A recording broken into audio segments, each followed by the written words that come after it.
Mic হাতে নিয়ে হাজারো মানুষের সামনে প্রকাশ্যে কনফারেন্স করে ঘোষণা দেওয়া হচ্ছে জামাতের 2-4টা কর্মীরা ধরে জবাই করে দেওয়া দরকার। বলা হয় নাই? এমনকি এটাকে কেন্দ্র করে পরবর্তীতেও মাশাআল্লাহ বলা হয়েছে, আবার এই বাক্যটাকে এক্সপান্স করা হয়েছে। কিন্তু বাক্য এক্সপান্স করা হলে কি হবে? ক্বাদ বাদাতিল বাগদাউ মিন আফওয়াহিহিম ওয়া মা তুখফি সুদুরুহুম আকবার। মুখ দিয়ে তো মাঝে মাঝে হালকা পাতলা বের হয়, বুকের মধ্যে তো এর চাইতেও বড় কিছু লুকিয়ে থাকে। বাস্তবতা এটাই, কিছু মানুষ এত বেশি প্রপাগান্ডা চালিয়েছে, অনেকের সামনে আমরা হত্যাযোগ্যই হয়ে গিয়েছি। এমনকি অনেকে আমাদেরকে মারতে পারলেও এটাকে হাসি মুখে বরণ করে নিবে। আলী রাদিয়াল্লাহু আনহুকে মেরেছিল কে? কোনো কাফের না, কোনো কাফের না। এমনকি যেই লোকটা মেরেছে ইবনে মুলজিম, ওরে যখন মৃত্যুদণ্ড দেওয়া হয় শেষ মুহূর্ত পর্যন্ত আল্লাহর নামের জিকির করে গিয়েছে। ওরে জিজ্ঞেস করা হলো, তুই বেটা এত ভালো মানুষ, নামাজ পড়িস, জিকির করিস, তুই আমিরুল মুমিনিনকে মারলি কেন? জবাব দিয়েছিল, লা মা কাতালতু আমিরাল মুমিনিন বাল কাতালতু আমিরাল মুরতাদ্দিন। আমি মুমিনদের নেতাকে মারি নাই, আমিরুল মুমিনিনকে মারি নাই, মুরতাদদের নেতাকে মেরেছি। নাউযুবিল্লাহ, ধর্মত্যাগীদের নেতাকে মেরেছি। তার মানে ওই যুগেও কেউ কেউ ফতোয়াবাজি করে আলী রাদিয়াল্লাহু আনহুকে পর্যন্ত হত্যাযোগ্য করে তুলেছিল তাদের চোখে, এবং তাকে হত্যা করতে পেরে সে গর্বিত হয়েছে, এবং শেষ মুহূর্ত পর্যন্ত আল্লাহর নামের জিকির করে করে সে ভেবেছে ওর জান্নাত তো কনফার্ম হয়ে গিয়েছে। এজন্য মনে রাখবেন, আলেমদের ভূমিকা আধ্যাত্মিক জাগরণের ক্ষেত্রে, মানুষের আত্মিক জাগরণের ক্ষেত্রে অনেক বেশি। আলেমদের ভূমিকা দুই রকম হয়। এক ধরনের ভূমিকা হলো প্রত্যক্ষ বা যেটা চোখে দেখা যায়, আর এক ধরনের ভূমিকা হলো পরোক্ষ, যেটা চোখে দেখা যায় না কিন্তু ভেতরে ভেতরে বড় কাজ হয়ে যায়।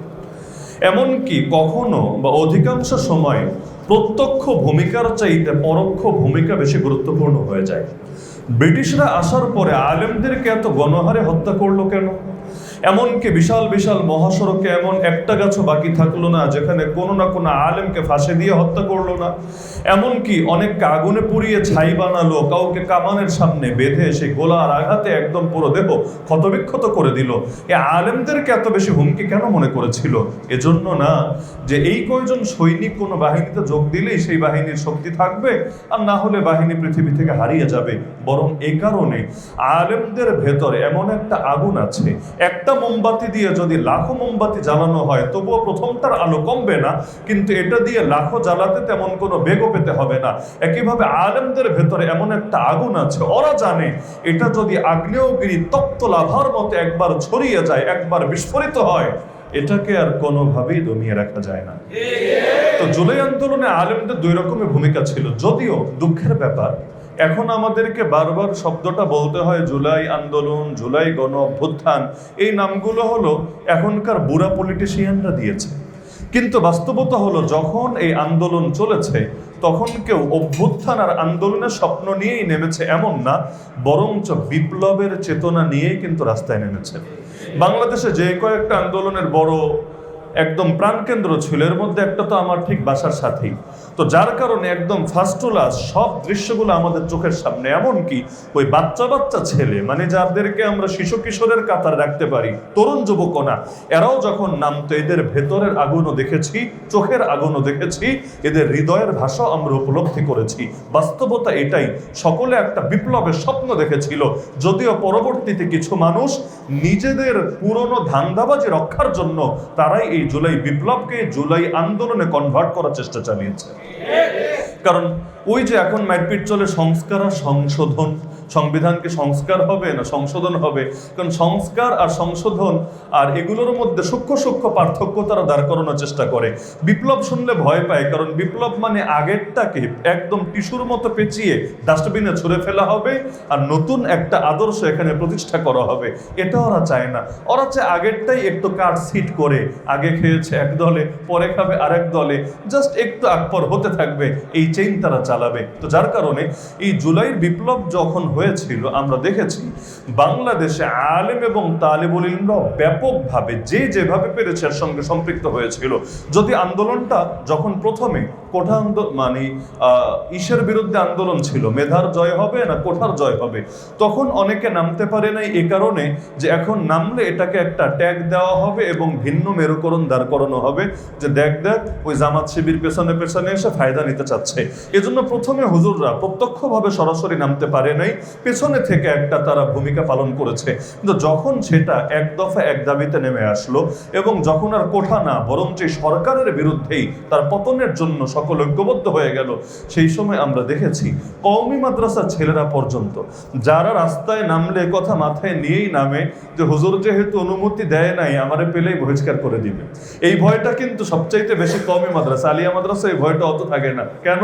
কারণ এখানে এমন একটা শৃঙ্খলা চেইনের মধ্যে চলে যে যদি আমরা এখানে সফল না হই, ব্যর্থ হই, আর মাদ্রাসায় যাওয়ার পর সরকারের পক্ষ থেকে হুজুরদের উপর চাপ আসে, একটাই তরিকা, নাম কেটে বছরের মাঝখানে আমাদেরকে আউট করে দিবে।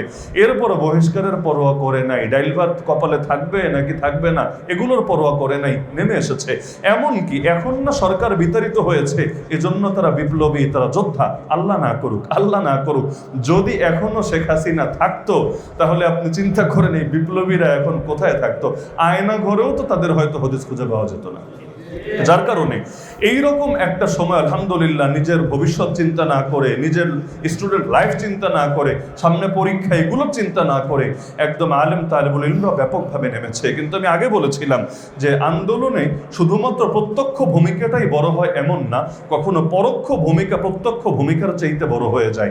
যেমন আমি যদি জাস্ট দুইটা উদাহরণ দিই। একটা উদাহরণ হলো, আমরা কাশিমপুরে একটা বছর পর্যন্ত দেখেছি সেই গভীর রাতে তাহাজ্জুদের নামাজ পড়ে আলেমরা যখন হাত তুলে দোয়া করত, কখনো সম্মিলিতভাবে কখনো এককভাবে, মাঝে মাঝে আমরা একটা চিৎকার শুনতাম, কখনো নিজের রুমে কখনো আশপাশের রুমে। এই বুড়া বুড়া আলেম যাদের কেউ আমাদের বাপের বয়সী, ওই শেষ রাতে যখন হাত দুটো তুলে একটা চিৎকার দিত আল্লাহ বলে, ওই যে আল্লাহ শব্দটা এমন ভাবে উচ্চারিত হতো, এমন ভাবে হৃদয়টা নিংড়ে দিত, তখনই দিল সাক্ষ্য দিত যে এই বদদোয়া যার উপর পড়েছে ওর মনে হয় লাশও দাফন হবে না এই মাটিতে। কারণ আল্লাহ রাসূল সাল্লাল্লাহু আলাইহি ওয়াসাল্লাম বলেছেন ইত্তাকি দাওয়াতাল মাজলুম ফাইন্নাহু লাইসা বাইনাহা ওয়া বাইনাল্লাহি হিজাব। তাও কোনো পাপী কেন, এক সাহাবী যার নাম মুআদ রাদিয়াল্লাহু আনহু, তাকে নবী বলেছে, আরে তুমি সাহাবী, তাতে কি? মাজলুমের বদদোয়াকে ভয় করে চলবা, মনে রাখবা মাজলুমের বদদোয়ার আল্লাহর মধ্যে কোনো পর্দা থাকে না। তাহলে যে কোনো আন্দোলন বা বিপ্লব সফলতার ফয়সালা জমিনে হয় না, হয় আসমানে। তো জুলাই আন্দোলন সফল হবে এই ফয়সালাও জমিনে হয় নাই, বাংলাদেশেও হয় নাই, ইন্ডিয়া আমেরিকা কোথাও হয় নাই। এই ফয়সালা হয়েছে রব্বে কারীমের আরশে আজিমের উপরে। এই ফয়সালা এই জমিনে নামিয়ে আনার ক্ষেত্রে যদি ওসিলা হিসাবে কেউ সবচাইতে বড় ভূমিকা পালন করে থাকে, আমি বলবো তারাই এই সমস্ত মাজলুম ওলামায়ে কেরাম, দিনদার মাশায়েখ, যারা কারাগারে বসেও আল্লাহর কাছে কেঁদে কেঁদে আসমান থেকে ফয়সালা নামানোর ব্যবস্থা করেছে।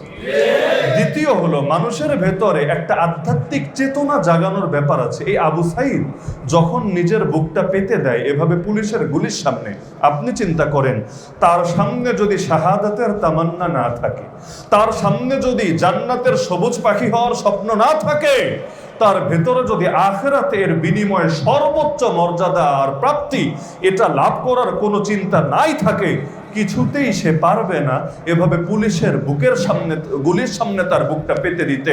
যত মানুষ শহীদ হয়েছে প্রত্যেকের ভেতরে এক একটা আগুন ছিল বলেই তারা শাহাদাতকে হাসি মুখে বরণ করে নিতে পেরেছে। আমি যদি এবার প্রশ্ন করি, তাদের ভেতরে এই জিহাদের জজবা, এই শাহাদাতের তামান্না, এই জালেমের বিরুদ্ধে ময়দানে নেমে আসা, এই আগুনটা ঢুকিয়েছে কে? আমি যদি প্রশ্ন করি, সবার আগে যেই নাম উচ্চারিত হবে তারাই হলো ওলামা এবং দায়রা। ওলামা এবং দায়রা এরাই এই কাজটা করেছে।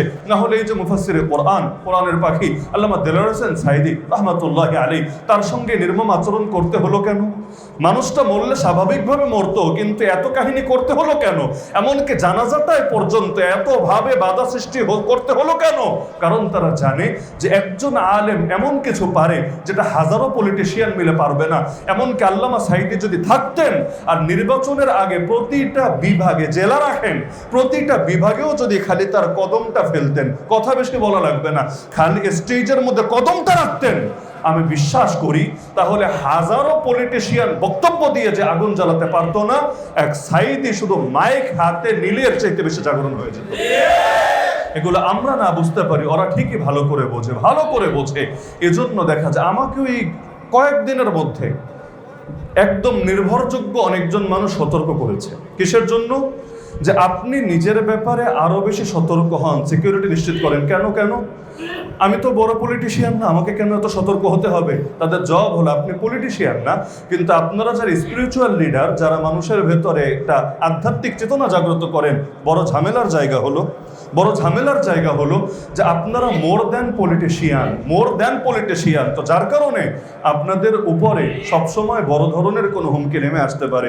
এমনকি সর্বশেষ তো গতকাল সাক্ষী হয়ে গেলাম, আমার সামনে যারা আছেন বড় একটা অংশ আমার কাছে মনে হচ্ছে আলেম এবং দায়ী শ্রেণী। আপনাদের প্রতি আমার স্বনির্বন্ধ আহ্বান থাকবে, যেই স্বপ্ন নিয়ে আমাদের জুলাই হয়েছে, এমনকি আমি একটা কথা না বললেই না, আল্লাহ আমাকে এখনো বাঁচিয়ে রেখেছেন আলহামদুলিল্লাহ। 5ই আগস্ট একজন ভাই শহীদ হয়েছেন যাত্রাবাড়িতে, মাদ্রাসার ছাত্র।